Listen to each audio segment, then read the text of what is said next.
les mencionaba que pues el screening es cualquier procedimiento diagnóstico, bueno, cualquier procedimiento que realizan una población sana con la intención de encontrar una enfermedad. Generalmente se recomienda hacerlo a partir de los 50 años, ¿no? Solamente si hubiera factores de riesgo como tener antecedentes de cáncer de próstata en la familia o ser descendientes de una raza afroamericana, aumenta el riesgo. Entonces el screening se hace a partir de los 45 años. En algunos países se hacen mapeos genéticos y cuando encuentran este gen, el gen BRCA2, el screening se recomienda hacer a partir de los 40 años. Ahora, les mencionaba que en mi práctica clínica yo uso esto. Estos dos valores que están acá son el resultado pues, de estudios estadísticos, ¿no? Con la intención de ver la probabilidad de cáncer en el tiempo.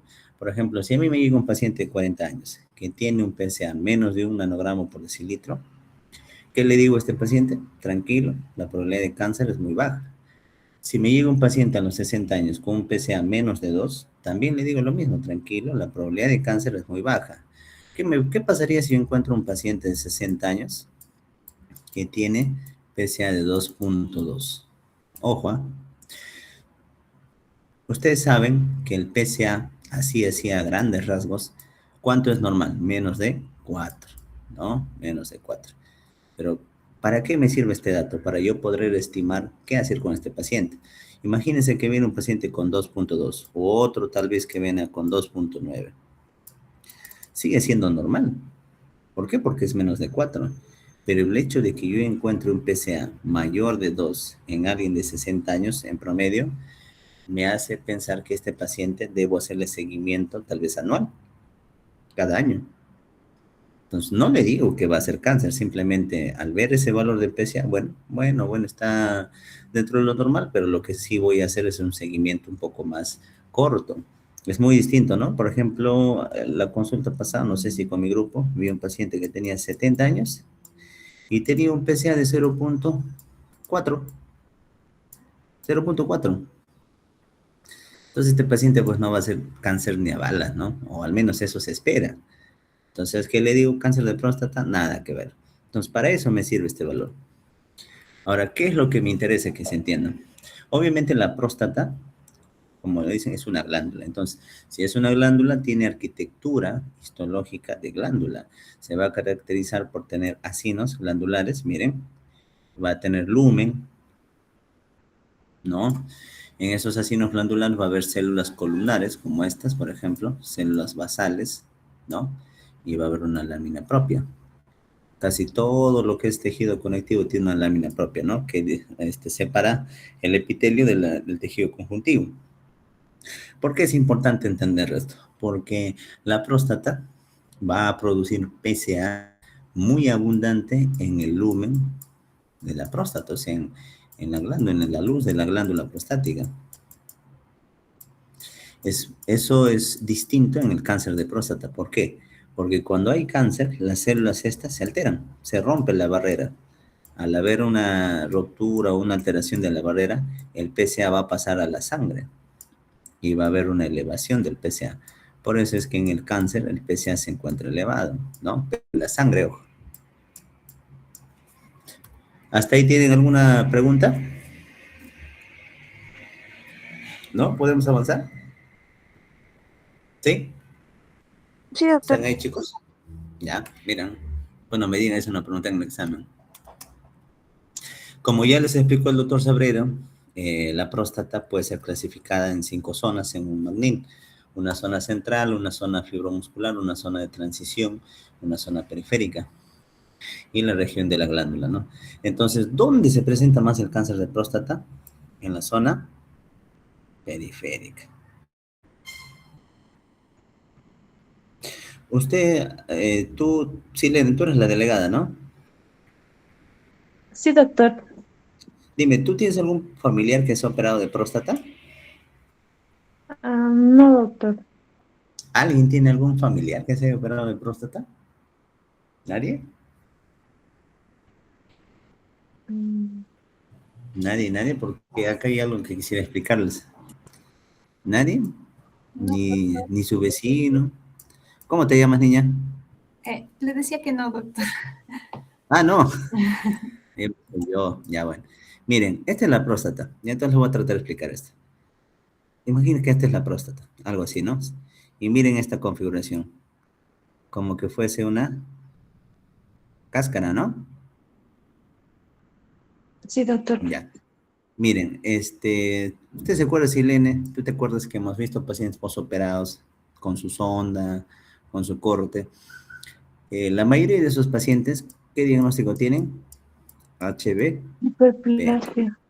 ¿No? O sea, bueno, el Mm, término correcto es crecimiento prostático, ¿no? Pero nosotros ya nos hemos acostumbrado a decir HBP, o sea, hiperplasia benigna de próstata.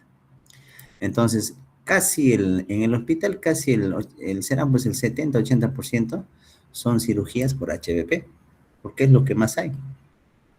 Entonces, en este tipo de cirugías con corte, sin corte, lo que se hace que es sacar esta zona obstructiva, ¿ve?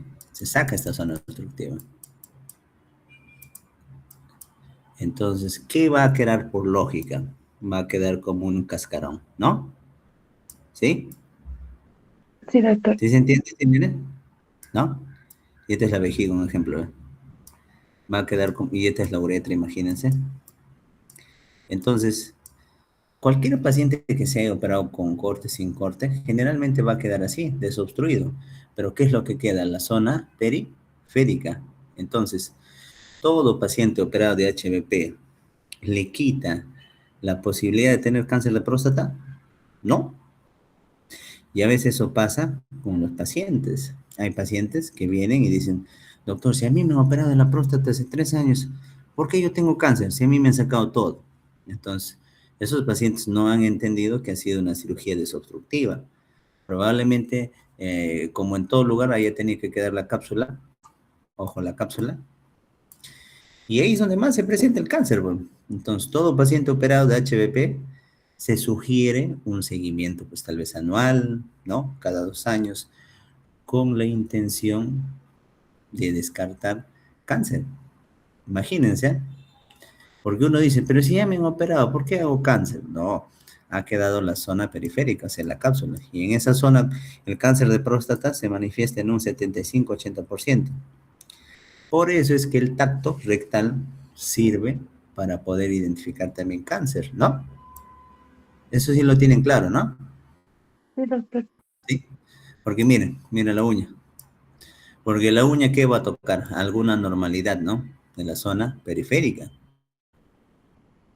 ¿Ya? ¿Sí se entiende? Entonces, Sí, ¿dónde doctor. se presenta más el cáncer de próstata? En la zona periférica. ¿Alguna vez ha sido pregunta de examen en ENAM en salud? Sí. ¿Dónde se presenta con menor cantidad? En la zona central. Y en la zona transicional, 20-25%. ¿Ya? Entonces, eso quiero que entiendan. Entonces, si no se entendí, normal, ¿eh? Lo puedo volver a repetir. No callen. Ah, ya. Ah, claro. Hay factores que dependen del tamaño, ¿no? Eso, ¿hizo esa clase el doctor Sabrera? No, no. ¿Hizo la clase de este tigre o no se está en la clase? No, sin ofender, te pregunto nada más. Ah, ya, porque ese chisto debe haber hecho en esa clase. Mire, en HBP, ya, la zona transicional, la zona periglandular son las zonas que crecen. Entonces, mira, ¿qué dice la teoría? Así a secas, ¿ah? Cuando la próstata mide menos de 80 gramos, se debe considerar una cirugía sin corte, ¿no? Sin corte. Cuando la próstata es más de 80 gramos, se debe considerar una cirugía con corte. Eso que tú me preguntas, sí, sí, pues nosotros aún todavía seguimos valorando el tamaño como para indicar la cirugía. Pero como te vuelvo a repetir, tú vas a ver algunos colegas que próstata de 70, 65 gramos ya lo consideran con corte. ¿Has visto eso en la rotación? ¿Cómo te llamas, tigre? ¿Cuál es tu nombre? A veces mi alumno, estoy chistoso. Mira, Wilber, entonces, generalmente nosotros nos basamos en el volumen de la próstata para considerar la cirugía. Ahora, hay algunos otros factores, ¿no? Que tal vez es una uretra delgadita o es un paciente diabético. Podemos considerar hacer, pues, sin corte, ¿no? Con la intención de ser menos agresivo. Entonces, como tú me preguntabas, ¿no? ¿Qué consideras para hacer con corte o sin corte? El volumen, generalmente. ¿Eso, satisface tu pregunta o aún estás con dudas? Ya, bacán. Seguimos entonces. Entonces, hay un antecedente familiar. Mire, se define el antecedente familiar o el factor familiar cuando dos familiares de primer grado han sido diagnosticados con cáncer de próstata a cualquier edad, o un familiar de primer grado y dos familiares de segundo grado. Hereditario, más de 3 casos en la misma familia o en 3 generaciones sucesivas. ¿Se dan cuenta? Es como que en toda tu familia hubiese cáncer de próstata. Entonces, hasta ahí. Hay muchos factores de riesgo, como le decía, la edad, la inflamación, la infección. Ustedes saben que toda inflamación, infección en cualquier parte del cuerpo, ¿qué va a llevar? A estrés oxidativo. Eso va a alterar el ADN y causa mutaciones. Los andrógenos. El cáncer de próstata es dependiente de la testosterona, ¿no? Ya, ¿qué más? La exposición ocupacional, los estrógenos, el factor de crecimiento insulínico y la leptina. De todo esto, lo que ustedes ven en este cuadro, que está como 1000 palabras, 1000 letras, 1000 palabras, ¿ya? ¿Qué es lo más importante? Así como está por orden, la edad, la inflamación son factores importantes y los andrógenos. La exposición ocupacional, estrógenos, son factores descritos sí, pero lo más importante son la edad, la inflamación y los andrógenos.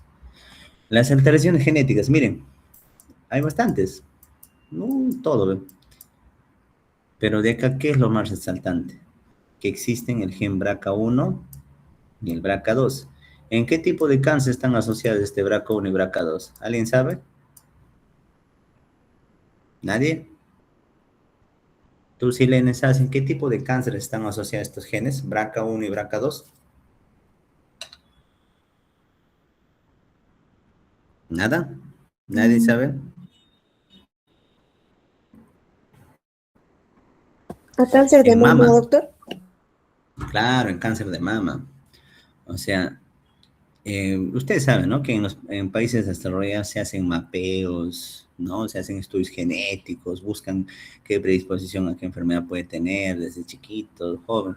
Entonces, se ha visto que aquellos que tenían gen BRCA1 y BRCA2 tenían mayor probabilidad de hacer cáncer de próstata. Como dice acá, ¿no? Un BRCA1 aumenta un riesgo relativo, un RR de 1.8 a 3.7 a los 65 años.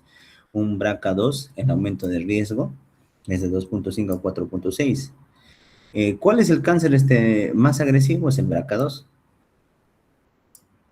Ojo, BRCA2, estoy repitiendo. Puedo preguntar ahí, ¿estos genes están asociados a cáncer de próstata? Y puedo poner el PTEN, el TP53. No, no les mira. Es que estos protoncogenes ya son, creo que para todos los cánceres esto está alterado. Pero en próstata, estos dos tienen relevancia, ¿ya? Hay alimentos protectores, alimentos potenciadores, ¿sí? Creo que los tomates, los licopenos, los carotenoides, creo que es protector para todo, ¿no? Me parece. Los ácidos grasos, el omega 3, la soya, el café también. Y también hay factores potenciadores, ¿no? Se ha visto que altas dosis de grasas saturadas, carnes rojas, leches, derivados lácteos, podrían estar asociadas a factores potenciadores. No necesariamente que por eso te va a dar cáncer, pero pueden potenciar, ¿no? ¿Qué dice la evidencia? Hay mucha evidencia que habla que el síndrome metabólico podría estar asociado, pues, a una mayor incidencia de cáncer de próstata, ¿no? Sobre todo el perímetro abdominal, ¿no? La hipertensión, bueno, está aún en estudio, pero al parecer los estudios están revelando que el perímetro abdominal, dentro de lo que configura un síndrome metabólico, incrementa el riesgo de cáncer de alto grado en la próstata. ¿Qué más? Algunos antihipertensivos también se ha visto que podrían tener un rol, ¿no? Un rol en el cáncer de próstata. Entonces hay muchas cosas que lo relacionan al cáncer de próstata. ¿Cómo es el diagnóstico? O sea, ¿cómo llegar al diagnóstico de un cáncer? La mayoría de estos pacientes son asintomáticos. ¿Cómo se hace el abordaje? Ojo, el abordaje diagnóstico se realiza con PSA y tacto rectal. Porque es lo que tú le puedes ofrecer, pues, ¿no? En un, ¿qué les digo? En un hospital de menor capacidad resolutiva, un PSA en tacto rectal es fácil de hacerlo. Yo, esta diapositiva lo tengo hace unos años. Consideraba la ecografía como un método también que te ayudaba a hacer el abordaje de cáncer.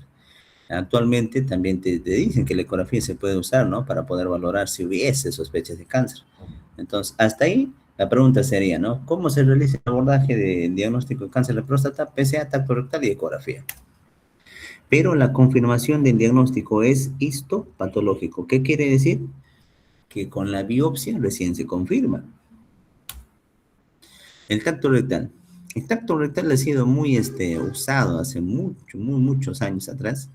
En el tiempo ha ido perdiendo sensibilidad y especificidad. Actualmente, la literatura menciona que la sensibilidad y especificidad es el 60%, no es muy alto, ¿no? Y uno dirá, ¿por qué, no? ¿Por qué el tacto rectal a la misma vez eh, es incómodo para el paciente varón? ¿Por qué a pesar de eso seguimos ofreciendo, no? Porque a pesar de que sea un examen muy antiguo, hay mucha diferencia en la percepción de cada urólogo. ¿Qué les digo? Bueno, por así explicar, el tamaño de la mano, la sensibilidad, por ejemplo, que a mí me parece normal, otro urólogo lo toca, uy, no, yo acá encuentro algo raro. O sea, hay mucha variabilidad en los informes de un tacto rectal, ¿no? Lo que a uno le parece. Por eso es que la sensibilidad, la especificidad es 60%.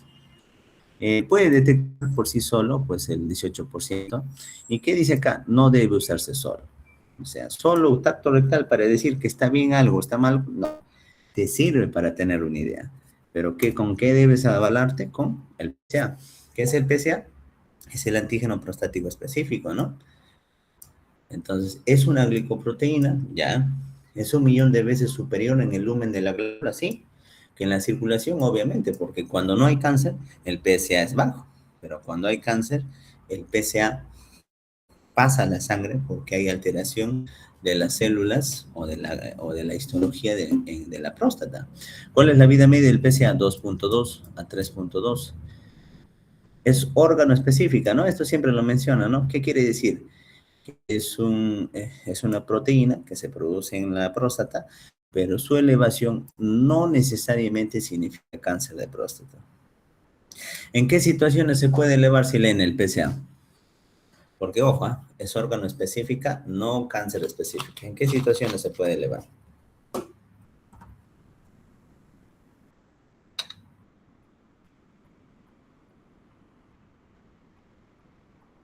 Silene, ¿estás viva? Sí, doctor, no recuerdo exactamente, pero sí he escuchado que se le da en otras patologías. En varias patologías, mira, por ejemplo, infecciones urinarias, tacto rectal, procedimientos, o sea, sondas, cistoscopías, actividad sexual, ¿no? Traumatismos, ¿no? Golpes a nivel perineal, o sea, cualquier situación que lleva a inflamación, infección de la zona pélvica, puede alterar el PSA. Entonces, muchas veces el PSA inicial no refleja lo que realmente es el problema. Entonces, ustedes saben que el PSA es hasta 4 es normal, ¿no? Ya. Yo he visto, ya, y sigo viendo a algunos colegas, ya, que con PSA de 4.4 están mandando a hacer biopsia. No tiene sentido, ¿por qué? Porque el PSA se puede elevar por muchas situaciones. ¿Aumenta un 4% por cada mililitro de volumen? Sí, sí. Entonces, ¿qué es lo que saben todos los médicos, no? Todos los médicos, que el PSA normal es menos de 4. 4 a 10 es una zona gris, sí, porque es una elevación sospechosa, ¿no? Más de 10 muchas veces ya es indicación de biopsia, porque hay una probabilidad de cáncer. Y más de 20, probabilidad de metástasis. Entonces, hasta ahí, el PSA ajustado a la edad. Miren, Lo que normalmente todos manejamos es menos de 4, pero también existen valores ajustados a la edad. ¿Por qué? Porque, ¿qué pasaría? Miren, si viene un paciente de 83 años y tiene PSA de 6, ¿qué diría uno? No, pucha, está alto, hay que investigar, ¿no? Pero miren, si uno utiliza el PSA ajustado a la edad, más de 80, puede ser hasta 6.5 normal. ¿Con 6 te asustas? No, para nada. Por eso, para hacer un manejo más fino, el PSA ajustado a la edad. Muy bien. ¿Hasta ahí se entiende?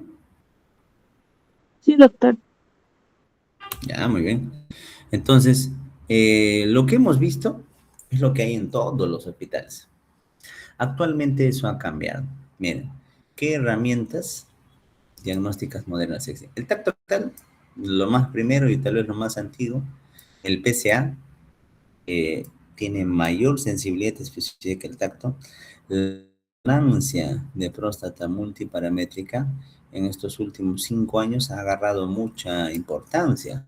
Hace tiempo, cuando yo empecé a revisar las guías, no había, la resonancia no era algo así como que tenía tanta importancia, pero miren actualmente, el PET-CT por PSMA es un tipo de PET scan, ¿ya? Que también tiene mucha importancia actualmente en la actualidad. ¿Cuál de estas tecnologías hay en el alcance en el hospital? De acá, resonancia. El PET scan PSMA, en Lima, en los hospitales no hay, solo en algunas clínicas de muy alto costo, sí, hay estos exámenes, pero no es que en todas partes hay eso, ¿no? ¿Qué más hay? Biomarcadores. Seguramente esto habrá expuesto. ¿Ustedes han estado en la exposición del doctor Sabrera? ¿Qué hizo? ¿Sí? Sí, doctor. Sí, doctor. Ya. Él habrá hablado, ¿no? De biomarcadores sanguíneos en orina, los sanguíneos como el PIA, ahí es que puntuación 4K, el Proclarix, o sea, una cantidad de marcadores sanguíneos en orina, el PSA3, cantidad, ¿no? Por así, incluso hay más, yo pues solo algunos. ¿Para qué me sirven estos biomarcadores? Estos biomarcadores a veces sirven para ver si hay probabilidad de cáncer de próstata, para ver si le hago una biopsia, para todo eso, ¿no? Pero sin embargo, su utilidad todavía está cuestionada. ¿En qué sentido? En que hay que valorar riesgo, costo y beneficio. Por eso es que tal vez en las instituciones nacionales, en el Estado, no se habla de estas cosas, pero existen. Obviamente estas cosas pues vienen del extranjero, ¿no? Sobre todo de los Estados Unidos, que ellos tratan de crear pruebas, moléculas, diagnósticos, con la intención también de producir, ¿no? Todo esto es un mercado, ¿no? Entonces no hay una evidencia clara de que estas cosas sean el estándar, pues como para decir una biopsia. Hasta ahora, ¿qué exámenes te pueden ayudar a decidir mejor una evaluación? Una resonancia de próstata, sobre todo multiparamétrica.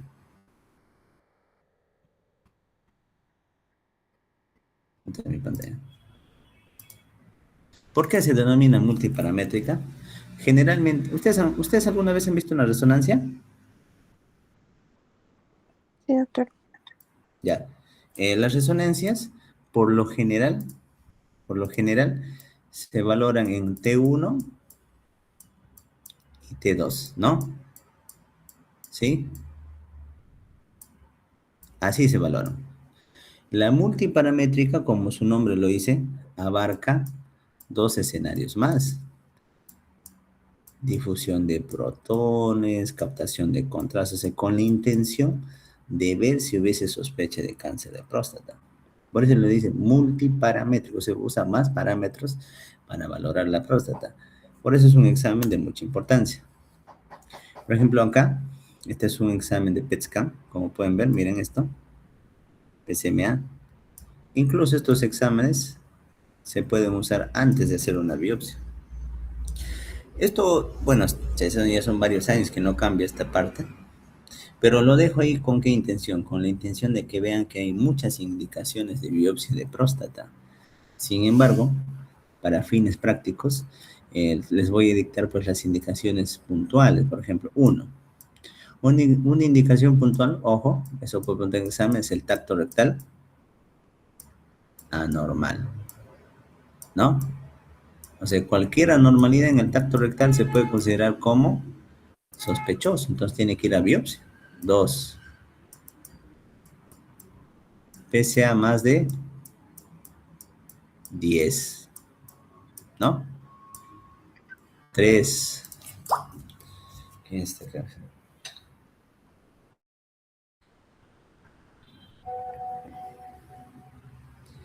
Ya,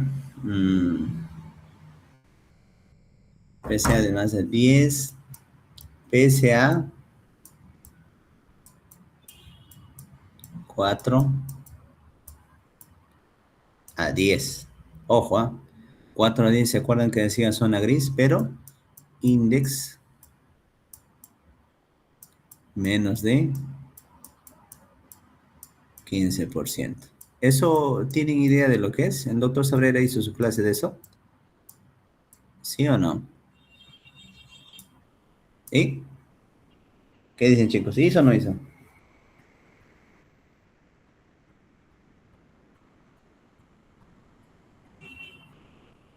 ¿Nada?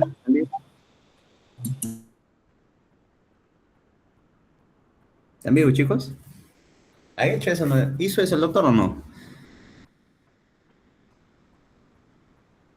¿Nada? No recuerdo, doctor. ¿Nadie recuerda? Mira, ahí estoy dejando 4 indicaciones, ¿ah?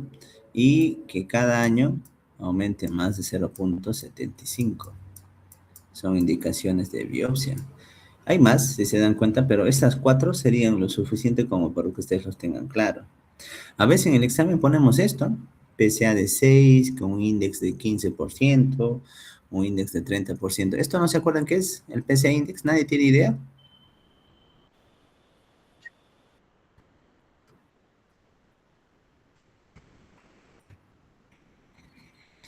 Claro, o sea, primero, repetimos, un PSA menos de 4 se considera normal.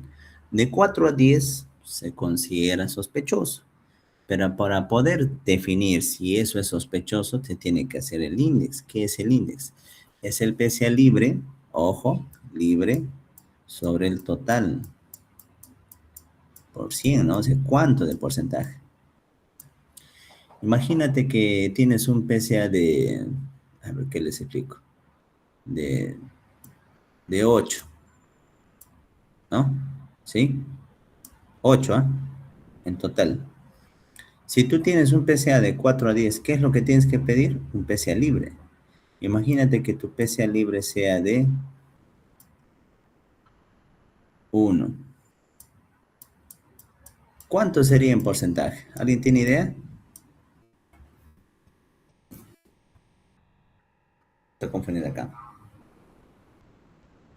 Un ratito, un ratito. Voy a borrar, ¿eh? La relación es del libre, miren.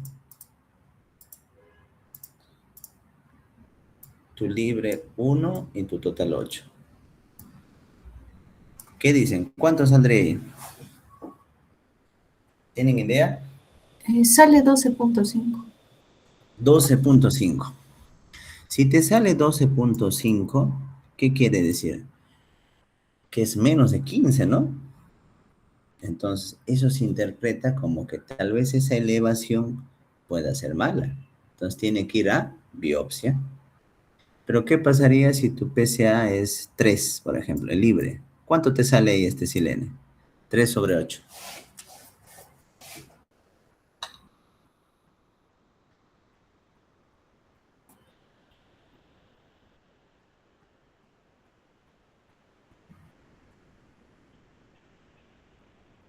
$27.5, doctor. 27, ¿no? 37.5. ¿Qué quiere decir? Que es mayor de 15. Entonces, ¿esa elevación probablemente sea maligna? ¿Sí o no? Sí. Que sea benigna. Que sea benigna, ¿no? Por eso, mira, así viene, así se pregunta en el examen, ¿ah? Se pone un valor, por ejemplo, puedo poner, ¿no? Paciente de 60 años que viene a consulta y se encuentra un PSA de 8. Ojo. Tú ya dices, no, ah, mira, tiene 8, o sea, está entre 4 a 10. ¿Qué necesita? PCA libre. Así no me puede preguntar, ¿ah? Un caso clínico tiene un PCA inicial de 8. ¿Cuál es el siguiente paso? ¿Biopsia? No. ¿Ecografía? No. ¿Cirugía? No. ¿Pedir PCA libre? Sí. Si tu PCA libre te sale 3, ojo, 3 sobre 8 es, ¿cuánto? 27%, ¿no? Por 100, ¿no? ¿Sí? ¿Sí, Lenny? 37,5. Ya, 37%. ¿Qué quiere decir? Que esa elevación de 8 probablemente no sea cáncer. Que no sea algo, pero no cáncer. ¿Me entiendes? Por eso es que el punto de corte es 15%. Algunos consideran 20%, ¿ah? Y no hay problema, pero depende de qué es lo que quieras manejar, ¿no? Esa clase, esa parte no hizo Sabrera, o dictó o no dictó, ¿qué saben? Lo que si no dictó, normal, ¿ah? Yo estoy pensando que ya les dictó. Sí, dictó, doctor, pero él consideró el índice 20. como de 20. Ajá. También. Ahí podemos entrar en conflicto, sí. 20. 20, sí. Pero como, mira, hay varias bibliografías o escuelas que consideran 15, otros 20. Siempre que tengo esta clase, siempre menciono eso, ¿no? Que depende qué es lo que esté manejando el doctor Sabrera. A veces el doctor Sabrera maneja 20, 15. Si ustedes revisan, hay mucha variabilidad. Pero en un examen, para yo ser más como dice, más imparcial, podría poner pues tal vez como ahora, ¿no? Por ejemplo, 3 sobre 8 por 100 es 37, recontra evidente que es más de 20 al menos, ¿no? Entonces eso probablemente sea benigno, ¿sí? Sí se entiende, ¿no? Sí, doctor. Ya, pero ¿qué pasaría si por ahí el índice me sale 8%? Recontra biopsia, ¿no? ¿Sí? Mire, voy a preguntar si en el examen, tiene que decirme sí o no. Si no se entiende, lo vuelvo a repetir. ¿Nada? Doctor, entonces lo consideramos, ay, disculpa. ¿No?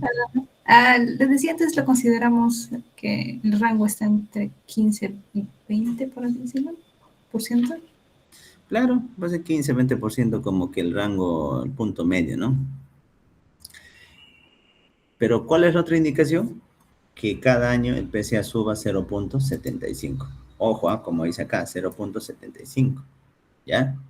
Entonces, miren, les estoy dejando 4 indicaciones de biopsia, que deben saberlo. Porque yo puedo poner un caso clínico, ojo, paciente, escuchen con lo que voy a decir, 60 años, que tiene próstata de 50 gramos, que tiene un examen de orina normal, que tiene un PSA de 3, pero en el tacto rectal se encuentra nódulo. ¿Cuál es la siguiente conducta? ¿Cuál sería la siguiente conducta? Pedir PCA libre. No, ¿ves? No, no es la siguiente conducta. ¿Alguien? Biopsia. Biopsia. ¿Por qué? Porque en el tacto hay una normalidad. Vuelvo a repetir, el PSA libre solamente se pide si el PSA está entre 4 a 10 en la zona gris. No se pide si el PSA está a 11, 12, 13, no tiene sentido, ¿ya? ¿Se entendió esa parte? Sí, doctor. Nuevamente otro ejemplo, paciente de 70 años con cuadro de síntomas urinarios, ojo, próstata grado 3, tacto rectal anormal, PSA de 13, ¿qué conducta sigue?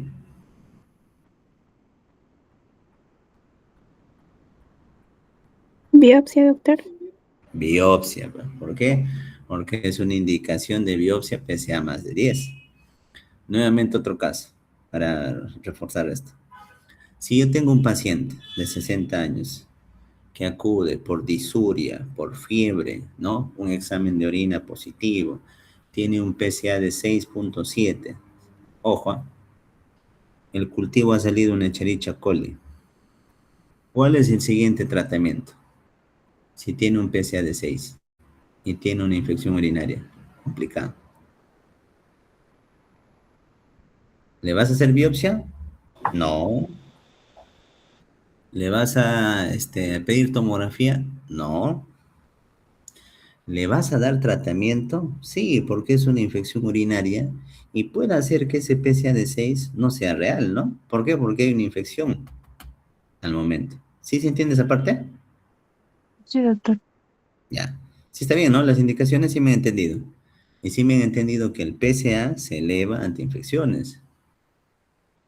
Ojo, mire, les estoy explicando casos clínicos que suelo preguntar, por ahí cambio algo y la respuesta es sencilla, si entiendes el problema, pero cosas puntuales.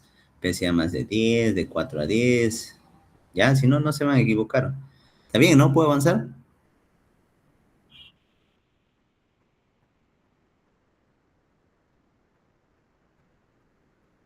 Ah, buena pregunta. Sí, sí, sí, sí, sí. No había olvidado. Entonces hay que agregarlo, ¿ya? Tienes razón. Creo que eso hice en mi clase pasada, no me acordaba que había mencionado eso. Está bien, está buen tu aporte. Sí, actualmente, como le decía, la resonancia, vamos a agregar un 5, una indicación más. Si la resonancia de próstata multiparamétrica, ¿ya? Ojo, menciona PIRADS 4 a 5, es indicación de biopsia, ¿ya? Es igual que los BIRADS en mama, ¿no? También 4 a 5 es indicación de biopsia, me parece, ¿no? Ah, bueno, no me acuerdo, pero es algo. ¿Qué dicen? Entonces ya tenemos 5 indicaciones. Tacto rectal anormal, ojo, PSA más de 10, PSA de 4 a 10, pero con índice del 15%, menos del 15%. Un aumento de 0,75 por año.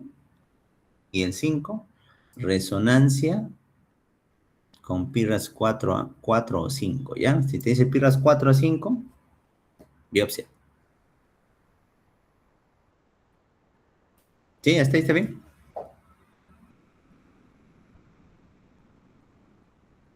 Sí, doc. Eso hay que anotar, aunque sean sus apuntes, ¿ya? Porque a veces de ahí no me pregunto, ¿eh? Ahí estaba, ¿no? Faltaba un clic. La resonancia de próstata y la microecografía. Muy bien, entonces hasta ahí ya sabemos cómo indicar la biopsia, cuándo hacer la biopsia. Ahora, lo que hay que entender es que cuando te dan un resultado de biopsia,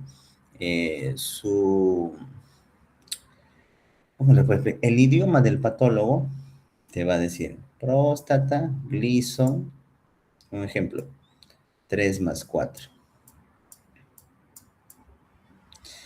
La escala del patrón Gleason, obviamente, es una escala de clasificación histopatológica. Ojo, ¿qué quiere decir? Que en cáncer de próstata se puede encontrar hasta 5 presentaciones del cáncer que indican su grado de agresividad.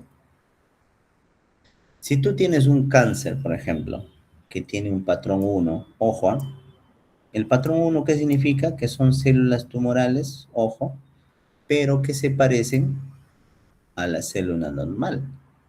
Entonces, este tipo de cánceres son bien diferenciados, como dice aquí, ¿no? ¿Sí lo entienden? En cambio, miren, conforme va pasando, va aumentando el patrón 2, 3, 4, se va deformando, ¿no? ¿Se ven cómo la célula se deforma? Un grado 4, por ejemplo, que un patrón 4, casi prácticamente no se parece mucho a la célula normal. Entonces, si no se parece prácticamente a una célula normal para nada, es prácticamente un cáncer deforme, por así decirlo, o bien feo. Eso es pobremente diferenciado. ¿Se entiende? ¿Qué quiere decir? Que no está bien diferenciado, es pobremente diferenciado. Y eso da a entender que la enfermedad es más agresiva.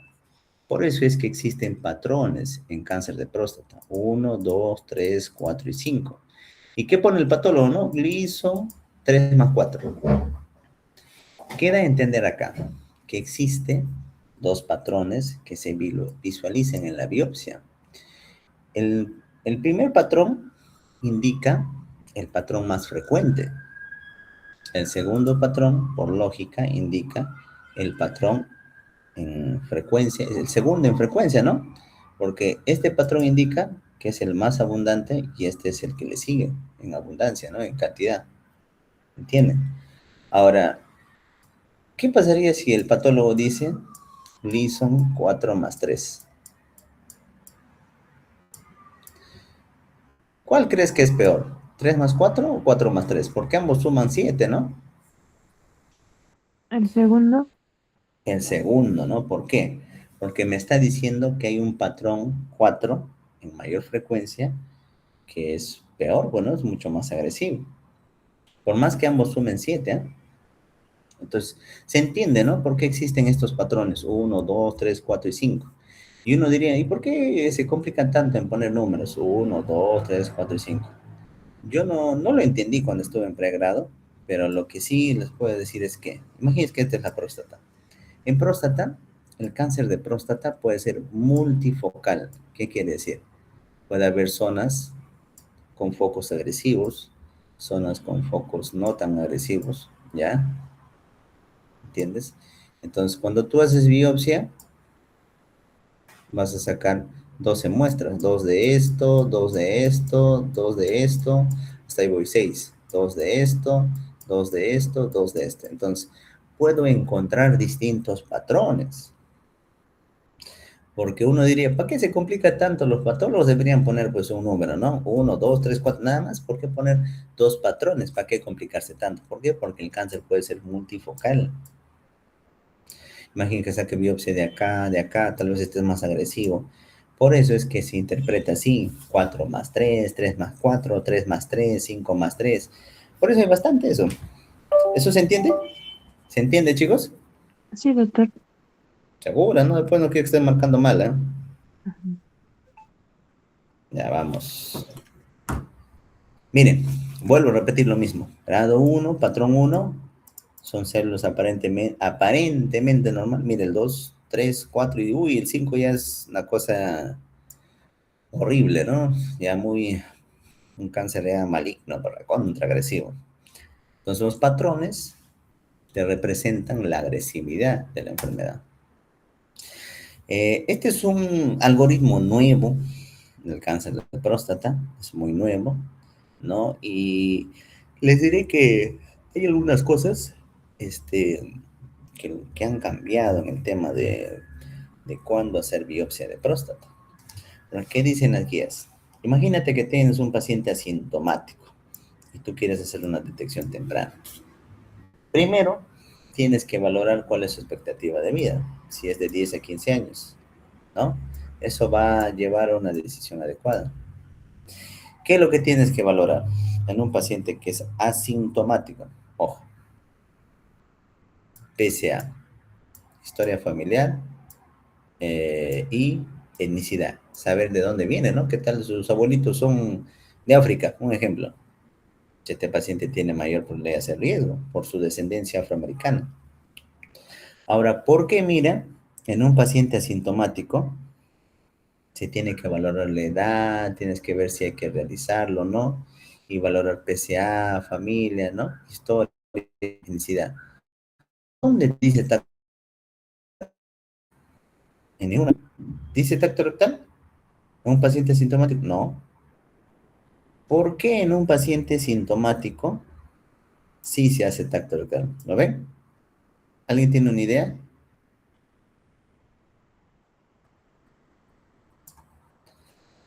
Ya, ahí les voy a explicar. Se considera un cáncer de próstata que generalmente no hace síntomas. Cuando hay síntomas asociados al cáncer de próstata como sangrado o obstrucción, se puede tal vez pensar que es una enfermedad avanzada, localmente avanzada, porque por lo general no debe dar síntomas. Entonces, si tú tienes un paciente sintomático, debes ofrecerle tacto rectal sí o sí, como menciona ahí el algoritmo, con la intención de ver si esa próstata está duro o no. Pero miren, un paciente sintomático no te recomiendan hacer, bueno, no es que no te digan no lo hagas, pero no está dentro del plan, mira, hacer tacto rectal. Ahora, ¿qué pasó si tú ya llegas a este punto? PSA, familia, porque también miren acá, le has hecho tacto rectal y estás acá.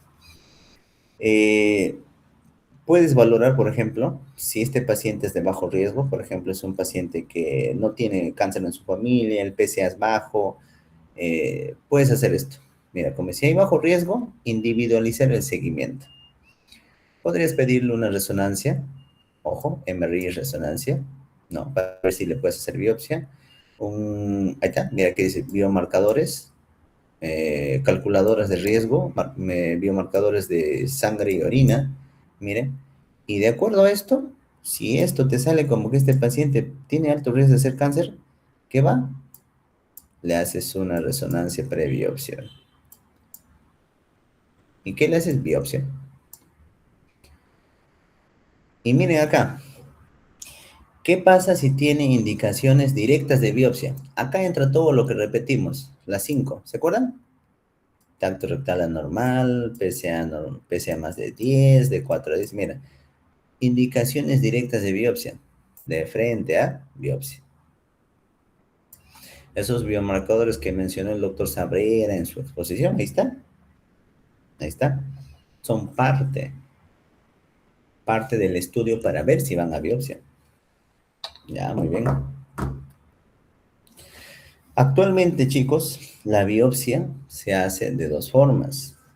La biopsia transperineal, como ven acá, porque la aguja entra por el periné, y la biopsia transrectal, porque entra por el recto.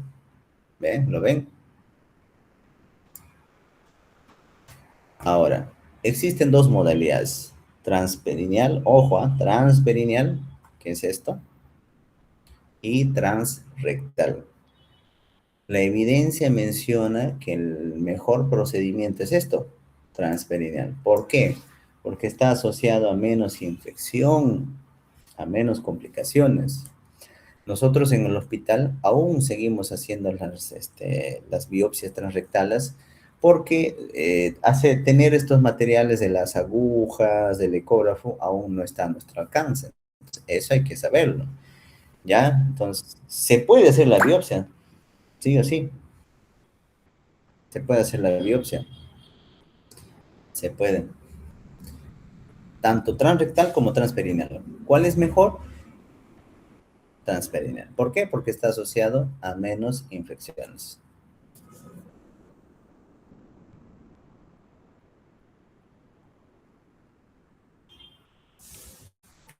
¿Se entendió esa parte? Sí, doctor. Sí, ¿no? Ya, entonces está ahí. Ahora, imagínense que ya han hecho la biopsia, ya salió el cáncer, ¿no? Ya salió, digamos, el resultado de patología y sale cáncer. Uno tiene que definir cuál es el estadio de la enfermedad y qué examen me sirve. El tacto rectal, la resonancia, el PET-scan y la gamografía ósea. ¿Por qué la gamografía ósea? Porque el cáncer de próstata hace metástasis a hueso, es lo más frecuente que sucede. ¿Puede ser a hígado? Sí. ¿Puede ser a pulmón? Sí. ¿Puede ser a otros órganos? Sí, puede ser, pero lo más frecuente es óseo. Entonces, para poder estadiar el cáncer de próstata existe la clasificación TNM. En muchos cánceres, el TNM es el estándar. El T hace referencia pues, al tamaño del tumor, el N a los ganglios y el M a metástasis. En el T1, generalmente, mire, como ven acá, son cánceres no palpables, no se pueden ver. Tal vez se pueden hallar después de una cirugía. Miren, un RTU, menos del 5%, un T1A. En más del 5%, un T1B, si encuentras cáncer, ¿eh? Pero si haces una biopsia solamente por elevación del PSA, es un T1C, porque al tacto rectal no has palpado nada. En cambio, ¿qué es un T2A? Cuando tú ya sientes al tacto rectal, cuando afecta a la mitad de un lóbulo o menos. Al T2B cuando afecta a la mitad de un lóbulo, ojo, y al T2C cuando afecta a ambos lóbulos. El T3 es cuando ya este tumor ya ha ido a otras partes. Mira cómo está acá. Cuando se extiende fuera de la cápsula. Cuando invade la cápsula es un T3A y cuando invade las vesículas seminales es un T3B. Y un T4 ya cuando invade la vejiga, el hueso, el recto, ¿no? Entonces, hasta ahí estamos entendiendo el TED.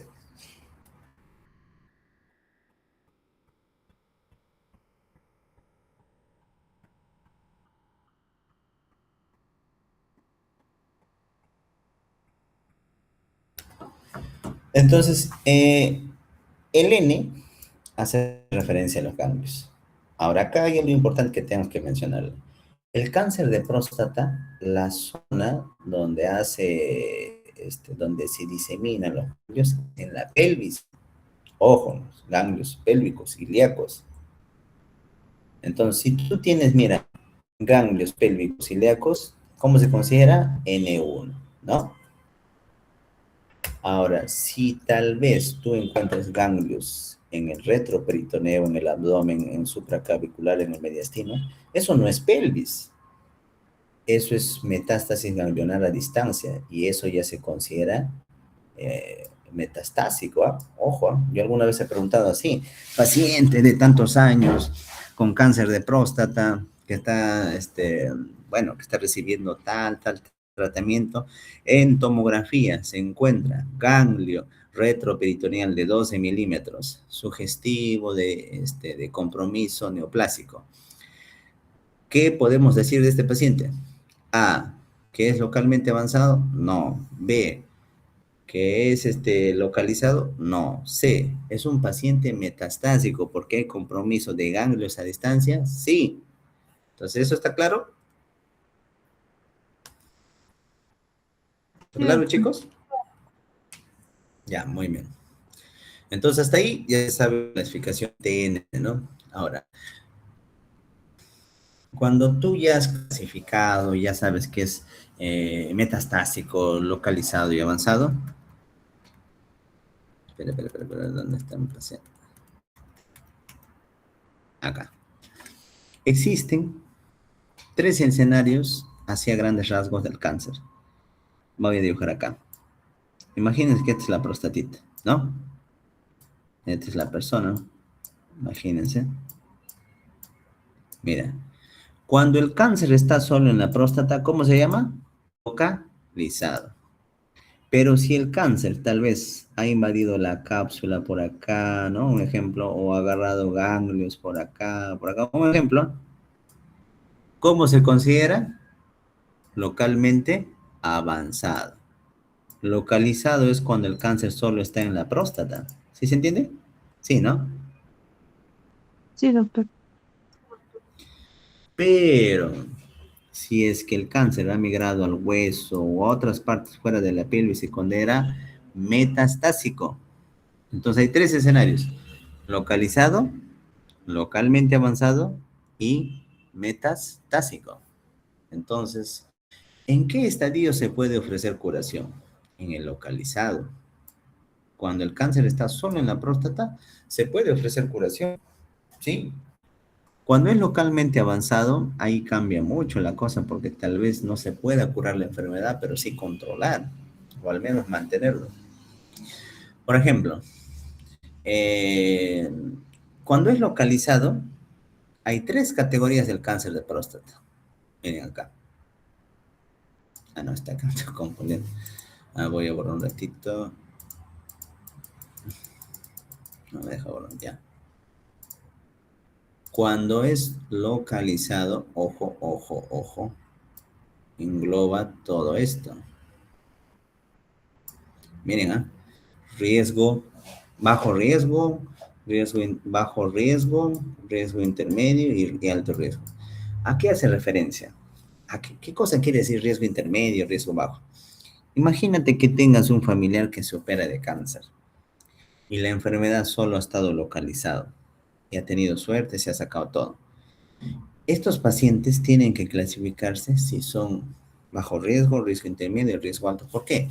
Porque a pesar de que te hayas operado, puede pasar 1 año, 2 años, 3 años, puede volver la enfermedad. Entonces, para ese es el riesgo. Porque en una enfermedad de bajo riesgo, es poco probable que la enfermedad vuelva a aparecer en el tiempo. Una enfermedad de alto riesgo, como su nombre dice, hay un alto riesgo de que la enfermedad vuelva a recurrir en el tiempo. Entonces, hasta ahí viene la pregunta, ¿no? ¿Todo se puede recibir tratamiento urgente? No. ¿Por qué? Porque existen dos conductas, ¿no?, muy importantes. Porque, como les decía, ¿no?, hay cánceres de próstata que son indolentes, se les puede ofrecer una vigilancia activa. ¿Por qué? No, imagínense que tenga un conocido que tenga 55 años, que tiene cáncer de próstata. Un paciente de 55 años, su expectativa de vida es muy alta, ¿no? Porque creo que la esperanza de vida en el Perú es 78 años, me parece que está por ahí. Con 55 años, su expectativa de vida a futuro es alto. Entonces, estos pacientes deberían, ojo, deberían tal vez tener una calidad de vida buena, ¿no? Entonces, como tienen una expectativa de más de 10 años, ¿qué se le puede ofrecer? Vigilancia activa. No se les opera. ¿Por qué? ¿Por qué? Porque imagínate que se opera un paciente de cáncer de próstata. Se queda incontinente a veces, o a veces queda con disfunción eréctil permanente. Entonces, si eso pasa, a veces el paciente tú le dices, ¿sabe qué, amigo? Usted tiene 55 años, te vamos a operar la próstata, pero ya no vas a poder tener actividad sexual. Estos pacientes, se deprimen. Entonces, no quieren operarse. No llegan a operarse muchas veces. Entonces, ¿en dónde se prefiere? En su mayoría en pacientes de bajo riesgo, ¿ya? La espera vigilante, paliativo, eso generalmente se ofrece a gente que tiene menos de 10 años de expectativa de vida. En esas personas pues que tienen 80 años, 85, muy frágiles, en aquellos se puede ofrecer espera vigilante. ¿Qué quiere decir? No hacerles nada. ¿Por qué? Porque operarlos también puede llevar a complicaciones. ¿Qué dice acá? Se puede aplicar en todas las etapas de vida. Ahora, estas guías, seguramente en algún momento lo han visto, lo van a ver, son guías que hacen, que son guías de referencia para el cáncer, y el cáncer de todo tipo. Como pueden ver, ¿no? Les decía, miren acá chicos, yo les decía, ¿no? Para el cáncer de próstata hay que valorar, ojo, 3 escenarios. Localizado, como está acá, localmente avanzado, o, ¿qué dice acá? Metastásico. Entonces, ¿dónde se puede curar? Acá. Acá se puede curar. Acá es poco probable. Acá es poco probable. Y metastásico peor, bueno, que no es para operar. Y su nombre dice metastásico avanzado. Es muy difícil. Se puede controlar, mantener la enfermedad, pero curar, no. Miren, yo les mencionaba, ¿no? Riesgo bajo, intermedio y alto. Los americanos incluso ponen uno que es muy alto. Eso ya es un tema de ellos, ¿no? Es una definición de ellos. Miren, para manejar un cáncer de próstata, que ya sabes pues que está localizado, sabes qué riesgo es, riesgo bajo, intermedio, alto, ¿qué es lo que tú tienes que valorar primero para definir el tratamiento? La expectativa de vida, ¿no? La expectativa de vida. Si ves un paciente tiene expectativa de vida más de 10 años, ¿qué le puedes ofrecer? Miren, vigilancia activa, o sea, no hacerle nada. Radioterapia o cirugía, prostatectomía radical. Es muy importante la expectativa de vida. ¿Qué pasa si es un paciente menos de 10 años? Imagínense de un paciente de 83 años. Su expectativa de vida es baja, ¿no? Bueno, obviamente puede estar muchos años vivo, pero valorando números, estadística, su expectativa de vida es baja. Mira, ¿qué dice? ¿Qué le puedes ofrecer? Observación. ¿Ven? ¿No ven? Muchas veces a mí me ha pasado que me envían interconsulta, ¿no? Paciente de 90 años, hospitalizado en medicina interna, cama 339, algo así, ¿no? 90 años, postrado, ACV hace 5 meses, no se moviliza, con EPIT, con trombosis en tratamiento, tiene PSA de 8. Se hace interconsulta, valorar biopsia. Entonces, si se dan cuenta, ¿qué vas a hacer con un paciente así? Nada, pues 90 años. ¿Cuánto es su expectativa de vida? Prácticamente está debiendo, ¿no? Entonces, sin sonar cruel, no se hace nada. Pero, ¿qué pasa con los genios de medicina? Te envían interconsulta para hacer biopsia. Está loco, pues, ¿no? ¿Cómo le vas a hacer biopsia a un abuelito que está así? Todo Como dicen, tú hasta el queso, el abuelito. No, nada que ver, chicos. ¿Por qué yo les menciono estos casos? Para que sepan que para tomar una decisión del tratamiento, ¿qué tienes que saber? Su expectativa de vida.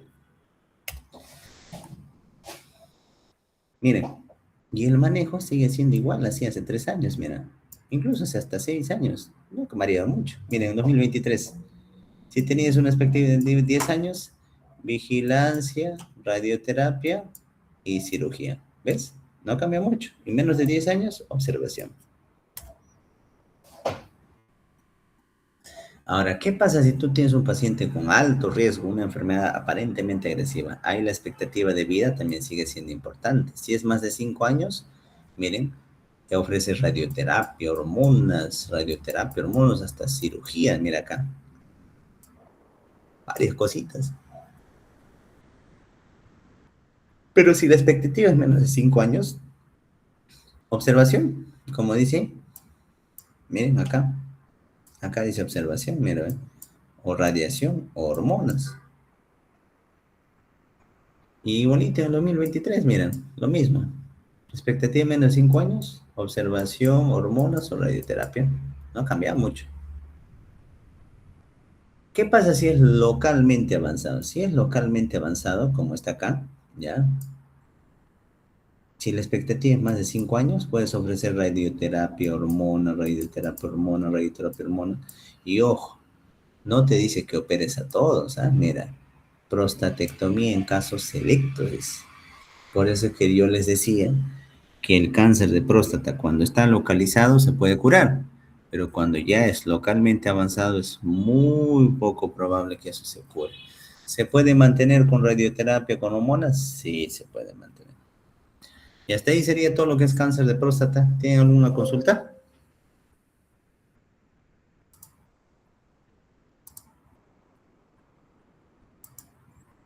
¿Hay alguna consulta, chicos?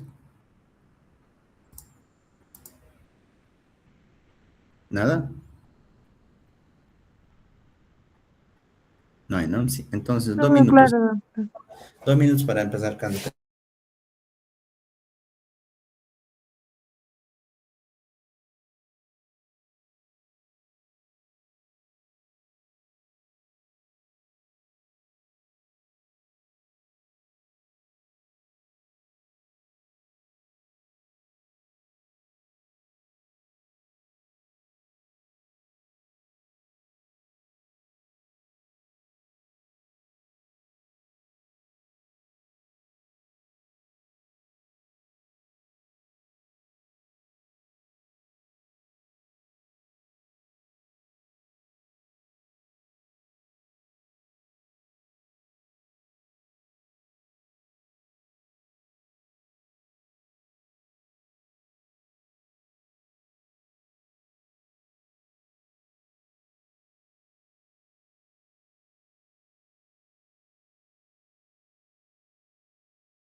Ya volví.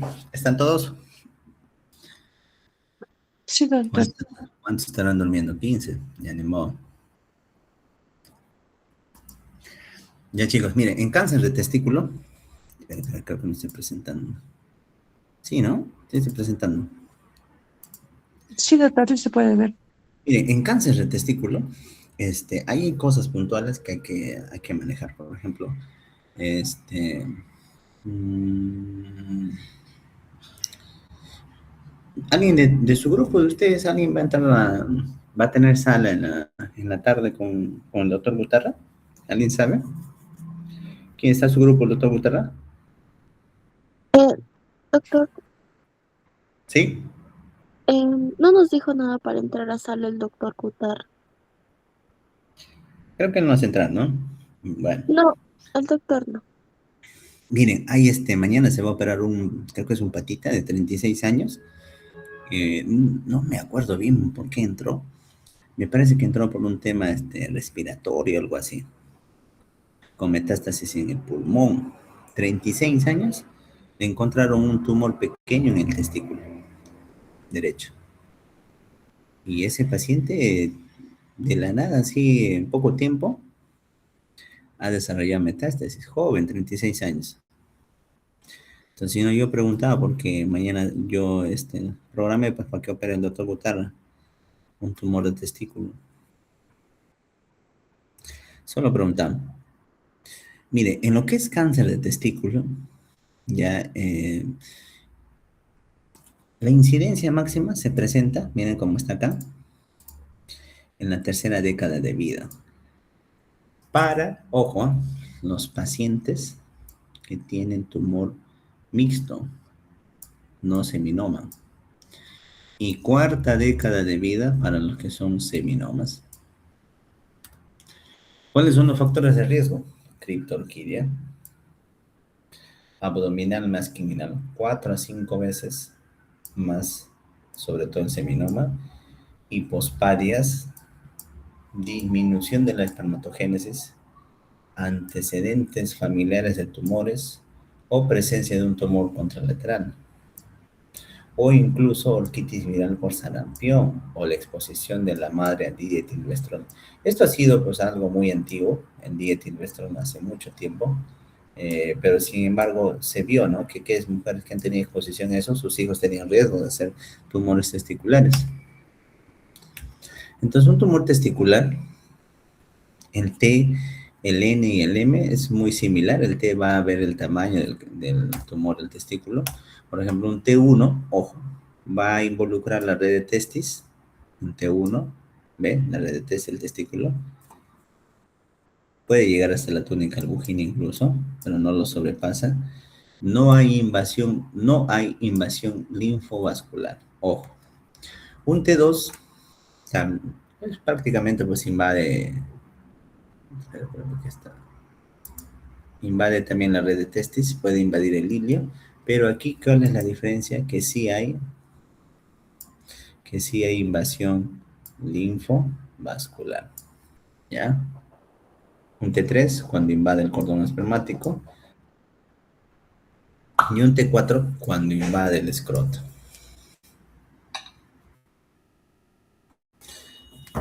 Entonces, LN es clasificación de afectación de los ganglios.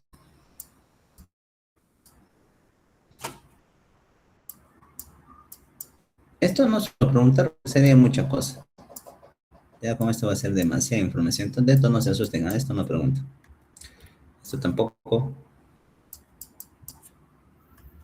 Acá quiero ir a lo puntual.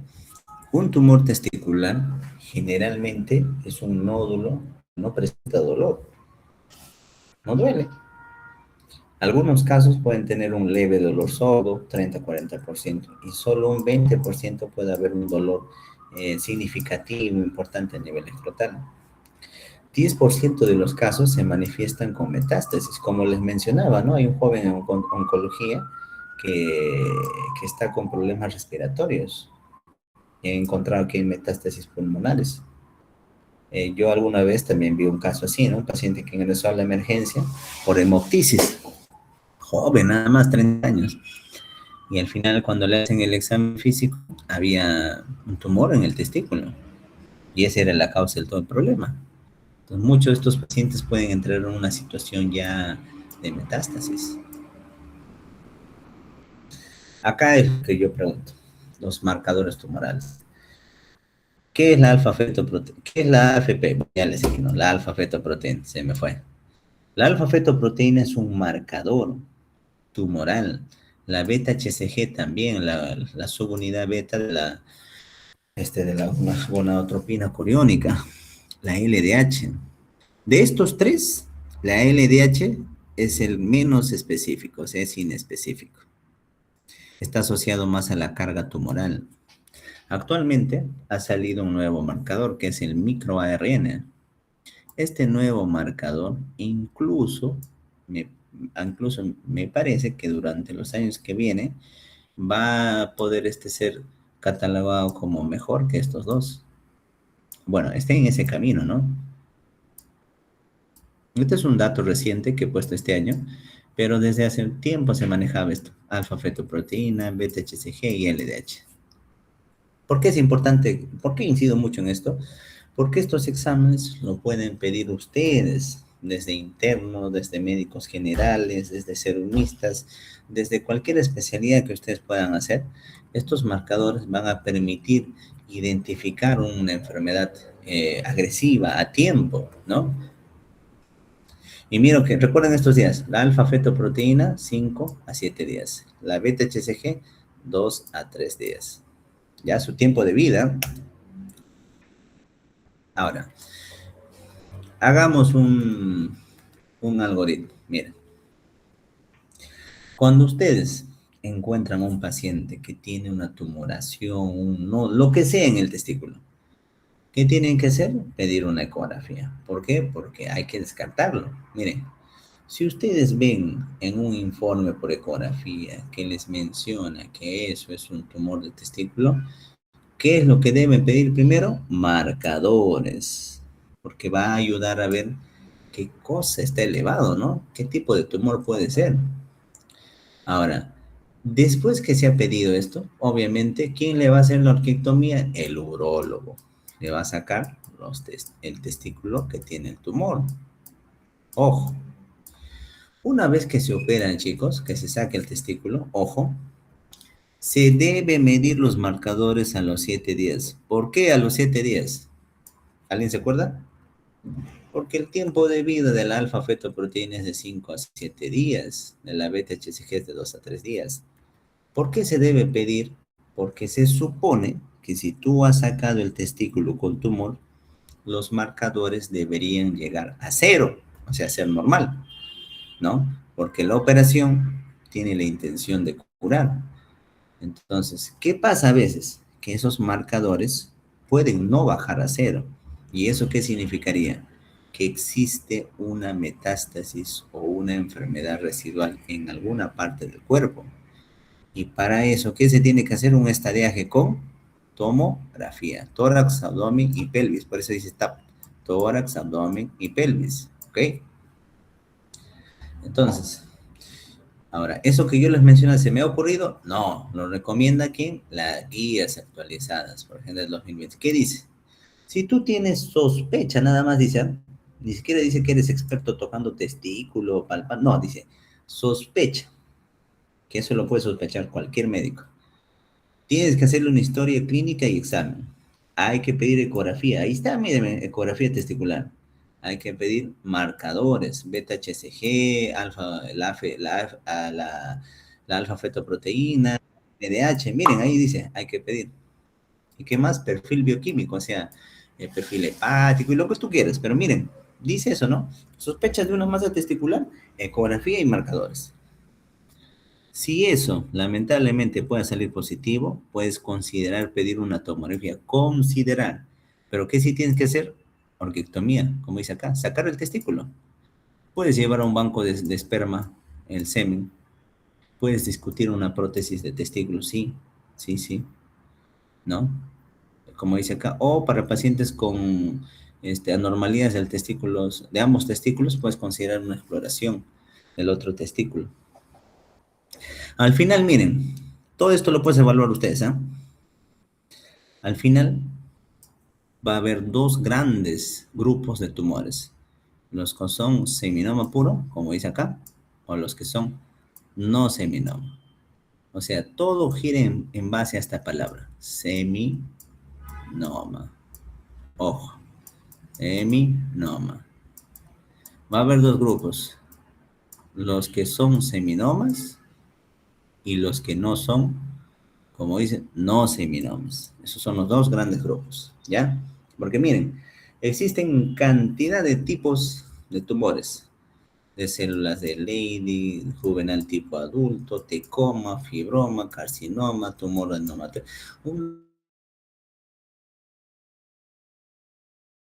Todo lo no he visto. Uno que otro habré visto. ¿Por qué no es práctico saber todo esto? Porque al final el manejo se divide en dos grandes grupos. Los seminomas, como están acá, seminoma clásico, seminoma espermatocítico, y todo lo demás que no es seminoma, ¿cómo se considera? Como no seminematoso. Prácticamente redundante la palabra. Entonces, ¿qué se ha visto? Que los seminomas puros, ojo, miren, puro, jamás en su vida van a elevar alfa-fetoproteína. En cambio, un colocarcinoma, bueno, tampoco eleva alfa-fetoproteína, pero acá el seminoma jamás en su vida eleva alfa-fetoproteína. ¿Por qué les menciono este dato? Porque si yo tengo un paciente con tumor de testículo que me trae un resultado con alfa-fetoproteína elevado, yo por ese resultado nada más puedo decir que tal vez corresponde a un no seminoma. ¿Por qué? Porque el alfa-fetoproteína está elevado. ¿Por qué? Porque el seminoma puro jamás eleva la alfa-fetoproteína. Entonces, yo les decía, ¿no? El cáncer de próstata, ¿dónde disemina? A la pelvis, a los ganglios ilíacos. Pero el cáncer de testículo disemina al retroperitoneo. ¿Por qué? Porque en la vida fetal el testículo es intraabdominal, a nivel abdominal. Conforme va pasando las semanas, creo que a las 28 semanas empieza el descenso del testículo. Por eso es que la zona donde el testículo pueda migrar o pueda diseminar el cáncer es al retroperitoneo. ¿Ve? Miren esta cosa de la clasificación TNM, es una cantidad de subclasificaciones. ¿Es necesario que lo sepan? No. Ahora, supongamos que ya se ha determinado pues que es un seminoma puro. Miren, ya lo has operado, ya salió la patología. ¿Qué dice el seminoma puro? Nuevamente, ¿eh?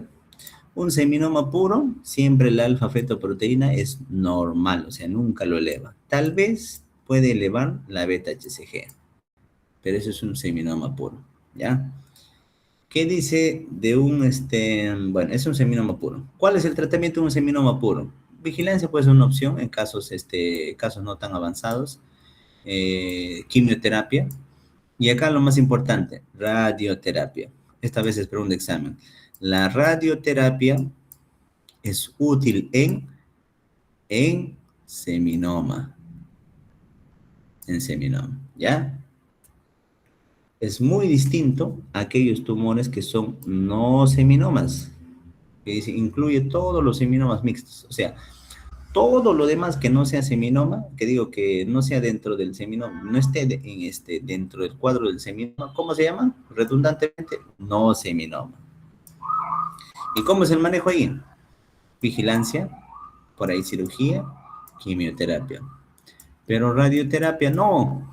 A veces pregunta examen, ¿no? La radioterapia es de utilidad en los tumores no seminomas. No, no sirve. ¿Ya?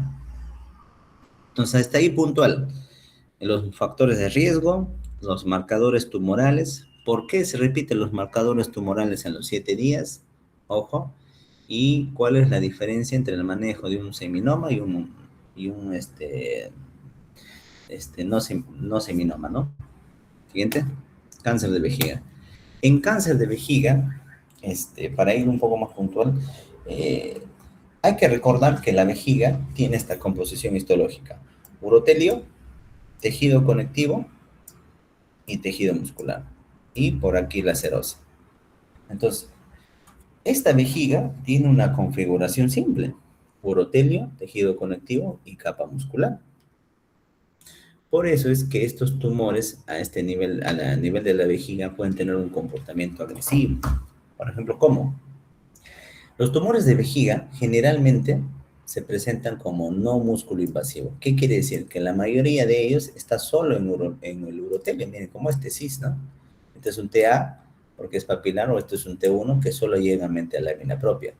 Pero basta que este tumor infiltre músculo, eso ya se considera músculo invasor. O sea, esto es un músculo invasor. ¿Qué quiere decir? que ya invadió músculo. Y una vez que un tumor de vejiga invade músculo, ya es otra cosa. Por eso está acá una gran línea que separa ambos escenarios.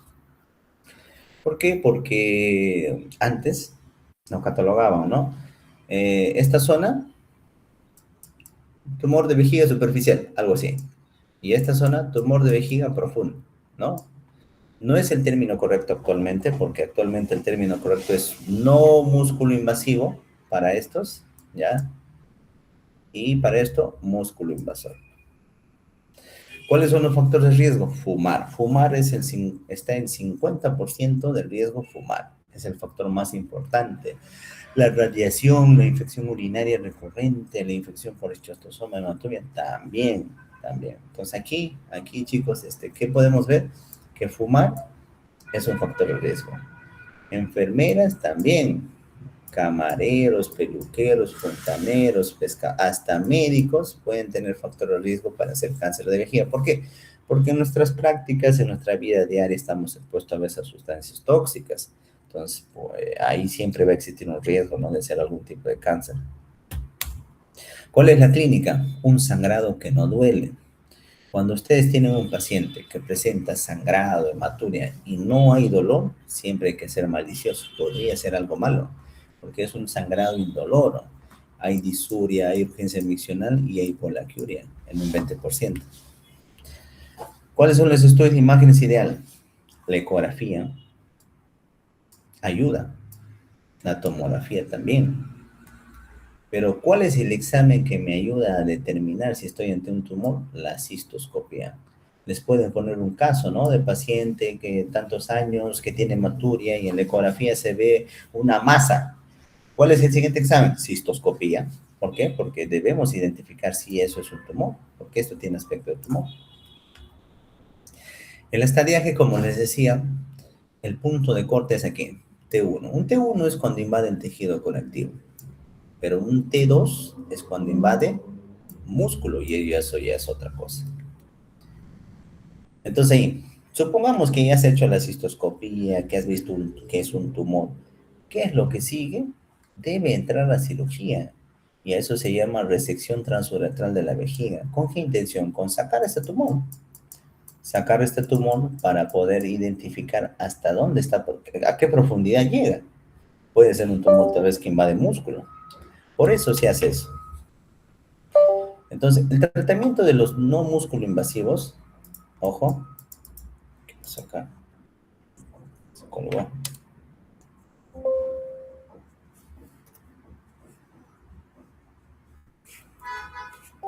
El tratamiento de los no músculo invasivos, ojo. A ver. El tratamiento de los no músculo invasivos, como está acá, ojo, mediano riesgo, de bajo riesgo, se puede hacer con BCG, quimioterapia intravesical. No músculo invasivo, hay muchas opciones para manejar. Pero un tumor que invade músculo, como dice acá T2, ojo, es muy distinto un tumor que no invade músculo a un tumor que invade músculo. Cuando invade músculo, ¿qué se le hace? Cistectomía radical más derivación urinaria. Se saca la vejiga. Se saca la vejiga y se crea un nuevo continente para que la vejiga pueda drenar. Miren. Bueno, ¿hasta ahí alguna pregunta?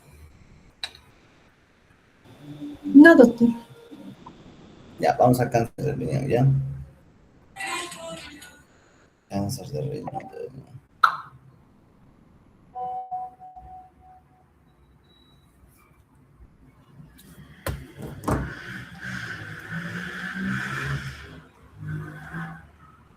Cáncer de riñón, muy bien. En cáncer de riñón, chicos, hay factores de riesgo establecidos ya. El tabaquismo, la obesidad y la hipertensión son factores que se han definido, ya se han verificado. Sin embargo, la biografía puede, pues, puede tal vez mencionarte más factores, ¿no? Diabetes, sexo masculino, ambiente urbano, síndrome bronquiolitado, riñón y herradura, consumo de AINES, hepatitis, una cantidad de factores que pueden estar asociados. Pero ¿qué es lo que está verificado? El tabaquismo, la obesidad y la hipertensión están considerados como factores de riesgo. Estos son los tipos de tumor renal. A veces pregunto esto. Células claras, que es el más frecuente, el papilar tipo 1 y 2, el cromófobo y el medular renal. Son tumores frecuentes. ¿Cuál es la presentación clínica? Asintomáticos y no palpables. La mayoría son así. Más del 60% de los cánceres se detecta de forma incidental. ¿Qué quiere decir? Se hace una ecografía y casualidad hay un tumor. ¿Por qué? Porque por lo general no dan síntomas. Cuando ya hay dolor, sangrado o una masa, ese es una señal de que la enfermedad es tardía, es una triada demasiado tardía. Entonces, ya que haya sangrado, masa o dolor, eso significa que es algo avanzado ya. ¿Cuál es el mejor examen para valorar un tumor? Una tomografía con contraste. Ya, es el mejor examen. En lo que es estadiaje, el T es muy importante. ¿Por qué? Porque el T hace referencia al tamaño del tumor. Todo lo que es T1 es cuando el tumor es menos de 7 centímetros y está limitado al riñón. Todo lo que es T2 es cuando el tumor está más de 7 centímetros y está limitado al riñón, pero es menos de 10 centímetros. Más de 7 centímetros. Muy bien. El T3 es cuando el tumor ya invade las venas, la grasa periférica, pero no invade la glándula adrenal y no atraviesa la fascia de Gerote.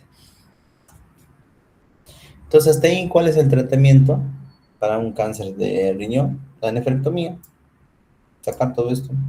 Bueno, ahí no se ve tumor, ¿no? Pero la imagen es, ¿cómo le explico? Es referencial, ¿no? En la cual se trata de sacar todo lo que es el riñón.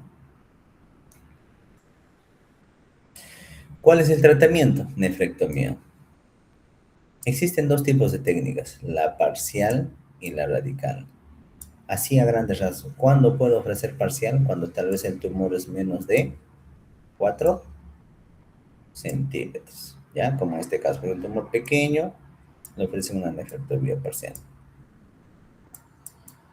Una nefrectomía parcial es mucho más compleja que hacer una nefrectomía, porque en la nefrectomía radical, ¿qué haces? Ligas los vasos, el uréter y sale todo.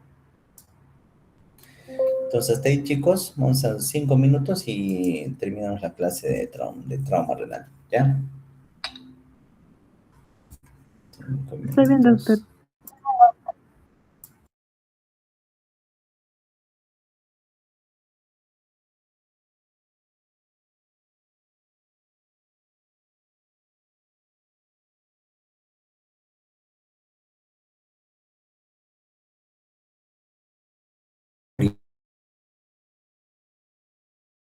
Binario.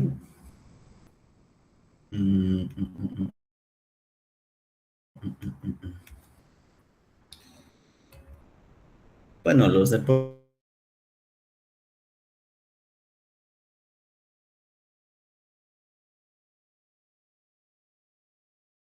de contacto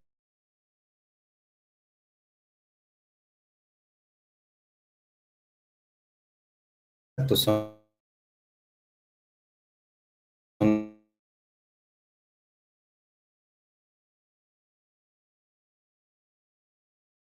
los que están,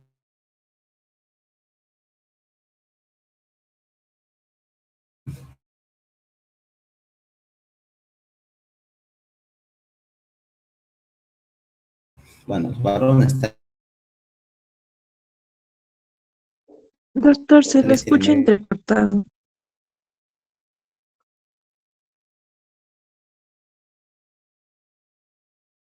incidencia, ¿no? Por el riñón está, si es los cálices menos.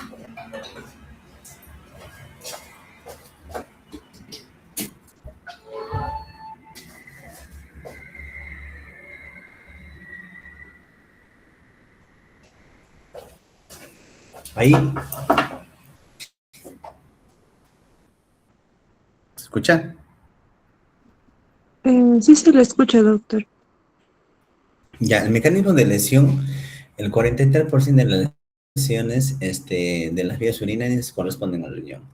Puede ser pues un 65% por un trauma contuso, 35% por arma blanca, arma de fuego, el golpe directo, la desaceleración rápida en los accidentes de tránsito, armas de fuego y apuñaladas. ¿Qué hay que comprender? ¿Qué es el retroperitoneo? El retroperitoneo pues está situado entre la pared posterior parietal del peritoneo, ¿no? Como dice acá, pared parietal posterior del peritoneo, ojo, y la fascia transversalis.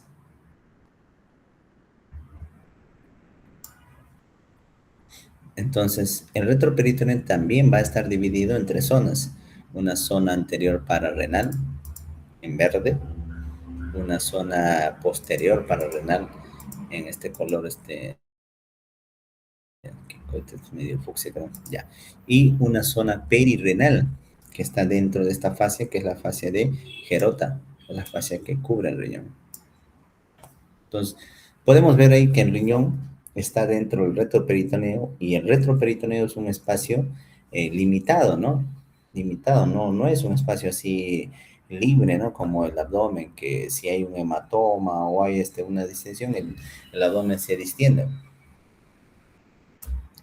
En el retroperitoneo estas condiciones no se dan. Hay lesiones asociadas, sí, tal vez a la arteria mesentérica.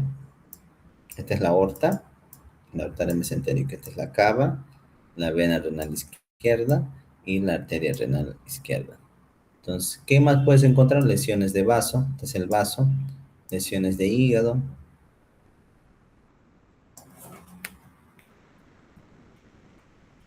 En el traumatismo renal cerrado en adultos, lo más frecuente son los accidentes de tránsito. En el traumatismo renal penetrante en adultos, lo más frecuente son armas de fuego. ¿Cuáles son las características clínicas? Para valorar un paciente con trauma de vías urinarias debemos tener en cuenta el tema hemodinámico, la hematuria y si hay equimosis al examen físico. La hematuria es algo que asusta a muchos en la emergencia, es más común en el trauma cerrado. La hematuria no predice la gravedad de la lesión y las lesiones por desaceleración se pueden asociar a una lesión del pedículo y de la unión uretropiélica. ¿Cómo se hace el diagnóstico? El diagnóstico va a depender ante qué paciente estás.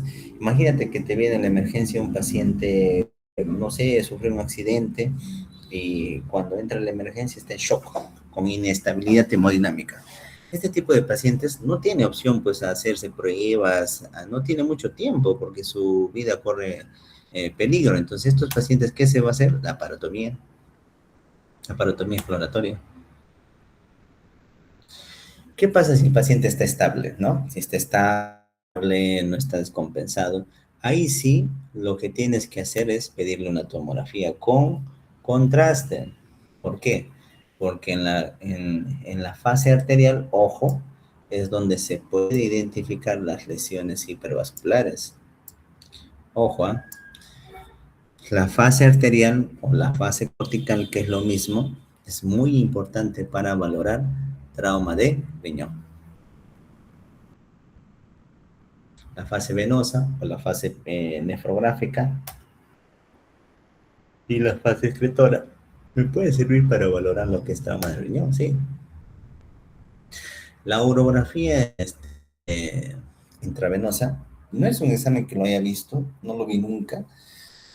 Debe ser un examen pues muy antiguo, cuando no había tomógrafos. Actualmente los hospitales, la mayoría de los hospitales cuentan con tomógrafos, entonces. Pero antes usaban esto, ¿no? Para determinar si había un trauma importante en el riñón. La ecografía es un método diagnóstico, sobre todo la EcoFast, ¿no? Ayuda a determinar si hubiese líquido libre en el abdomen. La resonancia es un examen bueno, pero no es práctico en temas de trauma de riñón. ¿Por qué? Porque necesita que el paciente esté inmovilizado. Imagínate un paciente que llegue chocado con traumatismo. ¿Crees que va a ser el examen ideal de una resonancia? No. ¿Cuál es el examen ideal? Una tomografía con contraste. Según la guía de traumas americana, se divide en 5 grados. El grado 1, ojo, el grado 1 que es un hematoma subcapsular, ojo, porque está debajo de la cápsula, como está acá, ¿no? Y no hay alteración del parénquima renal, porque está indemne, miren, es el grado 1. En el grado 2 es distinto porque ahí hay una ruptura, una solución de continuidad parénquima, miren acá. Pero esa solución de continuidad es menos de 1 centímetro. Como se ve aquí en la imagen, menos de 1 centímetro. En el grado 3 se caracteriza porque la lesión del parénquima renal es más de 1 centímetro. Como se puede ver aquí. Más de 1 centímetro. El grado 4, ahí se caracteriza porque, aparte de que hay lesión del parénquima, hay extravasación de orina. ¿Y por qué yo digo esto que es orina? Porque obviamente acá vemos que hay contraste en la pelvis. Entonces, esta es una fase excretoria. Si estoy viendo orina acá. Pero este es un riñón normal. Entonces, miren acá. La orina está fuera. Es un grado 4. Y siempre preguntan esa diferencia, ¿no? El grado 3 entre el grado 4. La diferencia es que en el grado 4 hay alteración o ruptura del sistema colector. En el grado 5, cuando hay abulsión del riñón, es como que el riñón se parte prácticamente. O puede haber esto, ruptura del pedículo renal. Yo pregunté esto en el examen anterior. Paciente con trauma renal que tiene su tomografía, ojo, dice, riñón derecho capta contraste, riñón izquierdo no capta contraste. ¿Qué grado de lesión tiene? 5. ¿Por qué? Porque era un riñón que no captaba nada. Probablemente su pedículo se puede haber lesionado. Entonces este riñón ni filtra orina ni capta contraste, porque prácticamente es como que se ahorcó, ¿no? Ese grado 5. ¿Cuál es el manejo? El manejo es variable, va a depender de si está hemodinámicamente estable. Si el paciente está hemodinámicamente estable, el tratamiento puede ser conservador, incluso hasta el grado 3. El grado 4, el grado 5, ojo, el trauma cerrado, hay casos que ofrecen tratamiento conservador hasta el grado 4. En cambio, en el grado 5 a veces no es la mejor opción y tienen que entrar a la cirugía, tal vez a nefrectomía. En lo que es traumatismo penetrante, hasta el grado 3 puede ser manejo conservador, pero el grado 4 y 5 no. Necesariamente ya tienen una alta probabilidad de entrar a la cirugía. El tratamiento conservador puede incluir también colocar catéteres, pigtail, con la intención de que no exista urinoma, porque estos pacientes que tienen, por ejemplo, alteración del sistema colector, puede haber orina que se extravase, y eso puede llevar a urinoma. La orina se infecta y causa pus.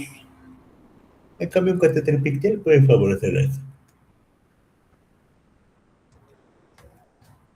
¿Qué dice la evidencia? ¿Cuándo hacer una cirugía o una nefrectomía de emergencia? Cuando el hematoma es más de 12 centímetros, cuando hay un traumatismo penetrante, cuando hay extravasación de contraste, cuando hay una lesión vascular del hematoma o cuando hay lesiones concomitantes y shock.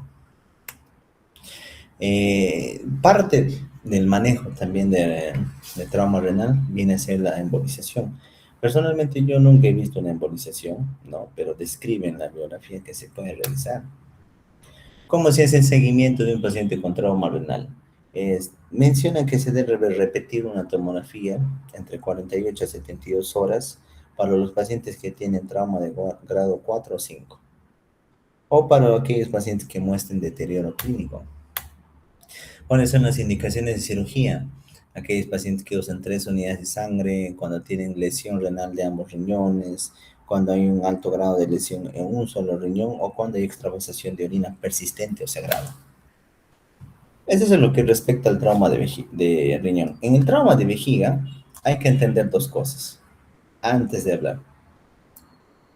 Que existe una zona que está en contacto con el peritoneo. Esta zona se llama zona intraperitoneal. También existe un espacio que está fuera del peritoneo, ¿no? No está en contacto. A eso se denomina zona extraperitoneal de la vejiga. ¿Por qué es muy importante definir esto? Porque vamos a tener que entender que existen dos tipos de traumatismo, el extraperitoneal, el intraperitoneal. El extraperitoneal, ojo, por lo general suceden aquellos accidentes de fractura de la pelvis, ¿no? Se rompen los huesos, la sínfisis del pubis, entonces eso puede llevar a una lesión de la vejiga. En cambio, una lesión intraperitoneal es causada por un aumento brusco de la presión de la vejiga y la zona más débil de la vejiga es el techo o el domo. Entonces, es un paciente con lesión, repito, con lesión extraperitoneal está asociada a traumas de la pelvis, a fracturas, qué sé yo.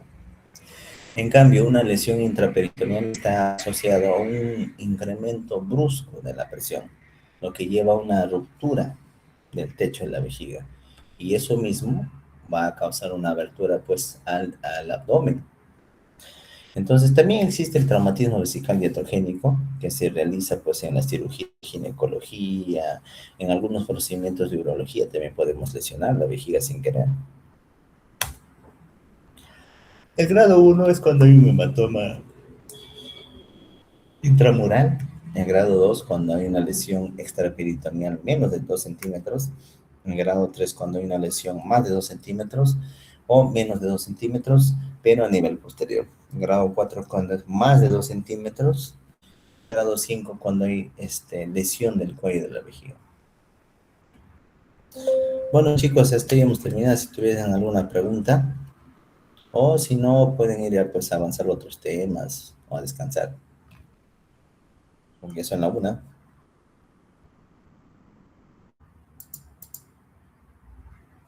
No hay preguntas, ¿no? Nos vamos.